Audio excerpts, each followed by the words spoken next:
Sir आजकल जो परिवार या समाज में देखा जाता है कि महिलाओं के बीच खासकर ज़्यादा मतभेद रहता है, मतलब लड़ाई झगड़ा ज़्यादा होता है। इसका मेन कारण क्या है? मतलब कैसे इसे में अच्छा, सुधार किया तुम्हारा जा कहना है सकता कि है? आजकल परिवार में जो कलह झगड़े होते हैं वो बहुत ज्यादा बढ़ रहा है दिन पर दिन। वो उसका क्या कारण है? तो देखो, ये तो होता आया है परिवार में।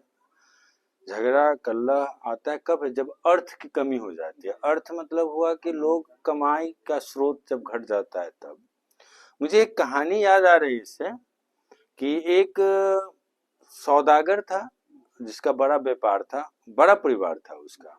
हाँ, बहुएं थी, बेटे थे बहुत, तो एक संयुक्त परिवार बड़ा सा था, सुखी संपन्न परिवार था। तो वो बूढ़ा हो चुका था। तो एक रात सपने में लक्ष्मी माँ आई। लक्ष्मी माँ आई और बोली कि अब मैं तुम्हारे घर से जा रही हूँ, काल का एंट्री होने वाला है, से तुम एक वरदान कोई मांग लो जाते जाते। हाँ, तो बहुत तो डर गया और घबरा कर पूछा, बहुत दिमाग का वो काम लिया। हाँ, वो सौदागर किसान नहीं था, वो सौदागर व्यापारी था। वो दिमाग का काम लिया दिया कि ठीक है माँ, आप कह रहे हैं कि आप जा रहे हैं, तो आप जाते जाते मुझे ये एक वरदान दे दीजिए कि हम लोग खुश रहे, हमारे जितने परिवार के लोग हैं सब खुश रहे। फिर ठीक है, लक्ष्मी माँ बोलते ठीक है, तुम्हारे परिवार के सारे लोग खुश रहे। चली गई। काल का एंट्री हुआ। उसकी बहू खाना बना रही थी, दाल पक रहा था। तो बड़ी बहू आई, नमक डाल के चली गई। तो उसे लगा कि बड़ी बहू डाली है या नहीं डाली है। दूसरा भी आई, वो भी नमक डाल के चली गई। तीसरा भी आई, नमक डाल, चौथे भी आई, नमक डालकर चली गई। हाँ, खाना पक के रेडी हो गया। खाने के लिए सबसे पहले वही सौदागर, सबसे बुजुर्ग था, वो बैठा खाने। खाना जैसे ही खाता है तो समझो कि नमक का बोरा है वो, एक प्रकार से सारे ने नमक डाला है, बहुत नमकीन। तो समझ गया सौदागर, इस चीज को समझ गया। अच्छा, काल की एंट्री हो गई है। वो चुपचाप खाया, पूरा खाना खाया, पूरा नमक वाला पूरा खाना आराम से खाया और हंसते हुए चला गया। फिर खाना के बारी उसके बेटे की आई, बड़े बेटे की। वो खाने बैठा, खाना जैसे ही खाता है बहुत खराब लगा, नमकीन लगा। तो क्वेश्चन कैसे पूछता है देखो अपनी पत्नी से, अच्छा पिताजी खा लिए क्या? तो बोला हाँ खा लिया। कुछ बोले नहीं?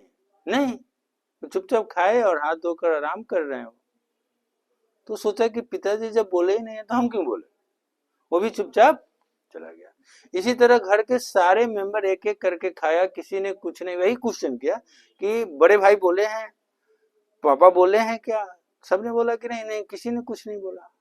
सब खा लिए। घर की बारी आई औरतों की, वो भी खाई। तो देखी अरे वाह, ये हो गया, हमसे खाना तो गड़बड़ है, लेकिन फिर भी किसी ने कुछ नहीं बोला, तो हम क्यों बोले? हम तो खुद बनाए। वो लोग भी किसी ने कुछ नहीं बोला, सब चुपचाप खुशी पूर्वक खाया, आराम किया।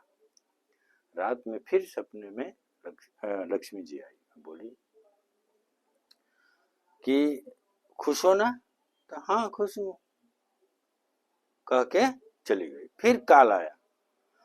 काल आते ही बोलता है, मैं प्रणाम करता हूँ आपको सौदागर जी, आपने नमक के पूरे बोरे खा गए, बैग खा गए पूरा एक, फिर भी एक ऊह आह आपके परिवार में नहीं आया। कितना मेल है आपके परिवार में, मेरा यहाँ कोई गुजारा नहीं है। काल वहां से यह कह के चला जाता है।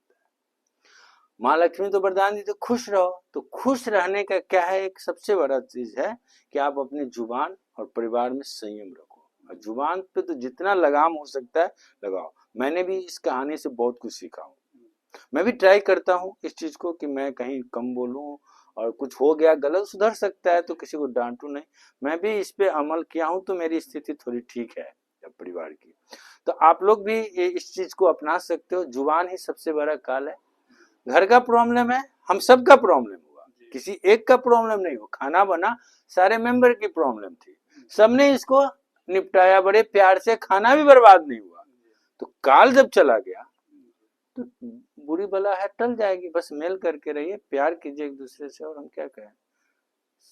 ठीक है, जी, ये अच्छा है, गुड। इस तरह से गुड आप समाज मैसेज गया।